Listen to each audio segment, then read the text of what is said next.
Hello दोस्तों। तो आप सभी का स्वागत है आपके अपने यूट्यूब चैनल मेंटल मैथ्स में। तो आज के वीडियो में हम लोग एक शानदार फार्मूला देखने वाले हैं जिसके मदद से हम किसी भी नंबर का क्यूब बड़े ही आसानी से और चुटकियों में निकाल लेंगे। तो चलिए आज का वीडियो हम लोग शुरू करते हैं। तो सबसे पहले हम फार्मूला देख लेते हैं। तो फार्मूला ये रहा। फार्मूला 3 पार्ट में बटा हुआ है। यहाँ पर n ओरिजिनल नंबर है और d डेविएशन। डेविएशन मतलब ओरिजिनल नंबर बेस नंबर से कितना ज़्यादा या फिर कितना कम है। डेविएशन निकालने का फॉर्मूला ये रहा n माइनस बेस। हम लोग यहाँ पर जो लिखा हुआ है डेविएशन और बेस, इसका मतलब हम क्वेश्चन बनाने वक्त समझ लेंगे। अब चलिए हम इस फॉर्मूले की मदद से किसी भी नंबर का क्यूब फाइंड करते हैं। मान लीजिए हमें नंबर दिया गया है 12 और बोला गया है कि इसका क्यूब फाइंड करना है। तो सबसे पहले हमें देखना है जिस नंबर का हमें क्यूब निकालने के लिए बोला गया है वो नंबर 10 के किस पावर के नज़दीक है। यानी 12 सबसे नज़दीक 10 के पावर 1 यानी 10 के नज़दीक है। तो इसीलिए हमारा बेस नंबर 10 हो जाएगा। अब इसके बाद हमें इसका डेविएशन फाइंड करना है। यानी जिस नंबर का हमें क्यूब फाइंड करना है वो नंबर बेस नंबर से कितना ज़्यादा या फिर कितना कम है। तो इसको फाइंड करने के लिए हमें ये करना है कि जिस नंबर का हमें क्यूब फाइंड करना है उसको बेस नंबर से सब्ट्रैक्ट करना है। यानी 12 माइनस 10, तो हमें मिलेगा 2। इतना करने के बाद अब हमें फॉर्मूला में चले जाना है। यहाँ पर n दिया हुआ है 12 और d हम निकाल चुके हैं 2। तो 12 और 2 इस फार्मूला में पुट करेंगे और तीनों पार्ट का हमें एक एक करके वैल्यू फाइंड कर लेंगे। तो सबसे पहले फर्स्ट पार्ट में n प्लस 2d यानी 12 प्लस 2 इंटू 2। फिर सेकेंड पार्ट में 3 इंटू डी स्क्वायर यानी 3 इंटू 2 का स्क्वायर। फिर थर्ड पार्ट में डी क्यूब यानी 2 का क्यूब। इसके बाद हमें तीनों पार्ट को एक एक करके सिंप्लीफाई करना होगा। तो सबसे पहले फर्स्ट पार्ट में 12 प्लस 2 इंटू 2, तो हमें मिलेगा 12 प्लस 4 यानी 16। फिर सेकेंड पार्ट में 3 इंटू 2 का स्क्वायर को सिंप्लीफाई करने पर हमें मिलेगा 3 इंटू 4 यानी 12। इसी तरह थर्ड पार्ट में 2 का क्यूब इक्वल टू 8। इसके बाद हमें इसका आंसर लिखना होगा। तो आंसर लिखने के लिए हमें एक बात का ध्यान रखना होगा कि हमारे बेस नंबर में जितना भी जीरो होगा, यानी यहाँ पर बेस नंबर 10 है तो 10 में एक ज़ीरो है, तो हमारे आंसर में थर्ड और सेकंड पार्ट में एक ही डिजिट होगा। और एक से अधिक डिजिट होगा तो दूसरा नंबर आगे वाले पार्ट में कैरी हो जाएगा। और अगर बेस नंबर में 100 दिया होगा तो 100 में 2 ज़ीरो हैं, तो इसलिए आंसर में सेकेंड और थर्ड पार्ट में 2 डिजिट होंगे। तो चलिए हम इसका आंसर लिखते हैं। तो आंसर हम राइट साइड से लिखना शुरू करेंगे।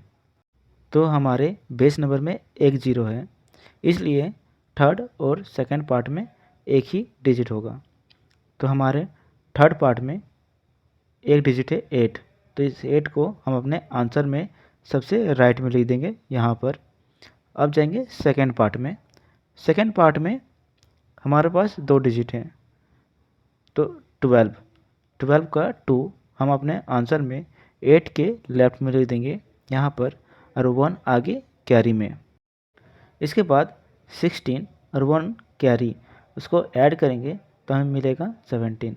उस 17 को हम अपने आंसर में सबसे लेफ्ट में लिख देंगे यहाँ पर, और हमारा आंसर आ चुका है 1728। अब चलिए हम और एक क्वेश्चन लेके देखते हैं। मान लीजिए हमें नंबर दिया गया है 104, इसका हमें क्यूब निकालने के लिए बोला गया है। तो सबसे पहले हमें इसका बेस नंबर फाइंड करना होगा। तो बेस नंबर के लिए हमें देखना होगा कि जो नंबर हमें क्यूब निकालने के लिए दिया गया है वो नंबर 10 के किस पावर के सबसे नज़दीक है। तो हम देख रहे हैं कि जो नंबर हमें दिया गया है 104, ये 10 के पावर 2 यानी 100 के सबसे नज़दीक है। तो हमारा बेस नंबर 100 हो जाएगा। तो इसके बाद हमें इसका डेविएशन फाइंड करना होता है। तो इसके लिए हमें क्या करना होता है, जो नंबर हमें क्यूब निकालने के लिए बोला गया है उसको बेस नंबर से सब्ट्रैक्ट करना होता है, यानी 104 माइनस 100, तो हमें मिलेगा 4।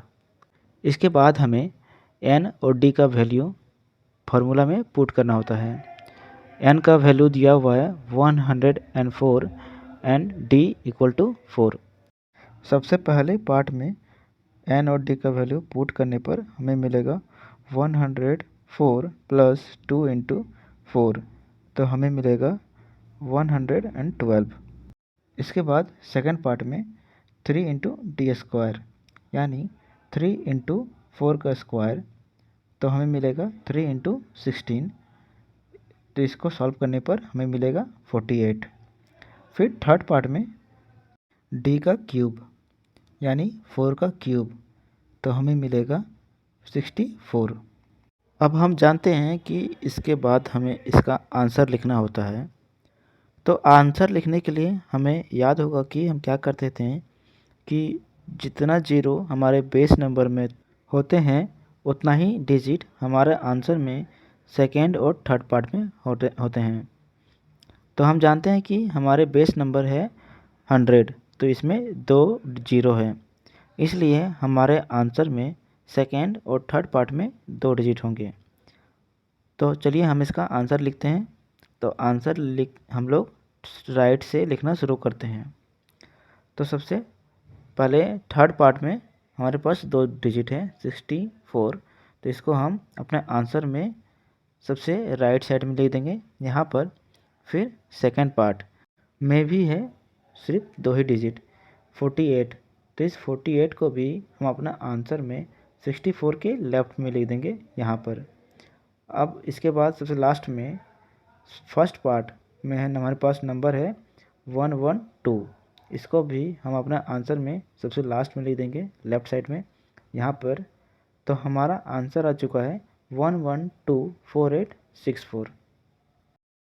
अब चलिए एक क्वेश्चन आपके लिए मैं देता हूँ। यह क्वेश्चन ये रहा।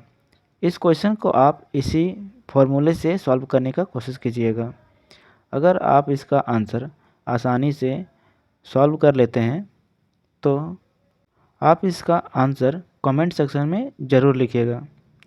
तो आज का वीडियो यहीं पर ख़त्म होता है। इस वीडियो को देखने के लिए आप सभी को धन्यवाद।